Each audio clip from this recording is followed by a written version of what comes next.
Va tiek šitų varžtų kabėjo ore. Aš puikiai suprantu, kad kiekvienas iš mūsų norim sutaupyti, bet šitos klaidos tikrai neverta daryti. Kada keičiaties stogą, dažnai būna, kad pasikeičia tiesiog plėvelę, jeigu danga daugmaž normaliai atrodo, sugrėbėstuoja ir atgal susuka seną dangą.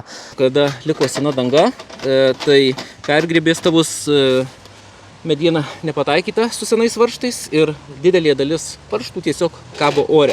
Tai dabar ant šito stogo pabandysime suskaičiuoti, kiek mes rasime skylių, per kurias potencialiai praleidinėjo vandenį. Pažymėsim va tokiais raudonais varžtais, tai pasižiūrėsim, ar labai čia raudonuos.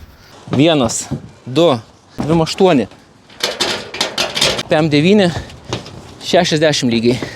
Tai lygiai 60 prasuktų varžtų kažkokių, kur yra skylė, kur niekas neįsisuka ant maždaug 50 kvadratų stogo. Tai šitoje vietoje tikrai nereikėtų taupyti. Jeigu keičiaties stogą, keiskitės ir dangą, ne tik plėvelę ir medieną. Būtinai keičiatės ir dangą, nes senų skylių jūs su grėbėstu nepataikysit, nes grėbėstuojasi vis tiek naujai. Ir kur buvo senos skylės, jos kažkur linija nėjo tiesiai, tai į senesnę dangą gal ir buvo pataikyta.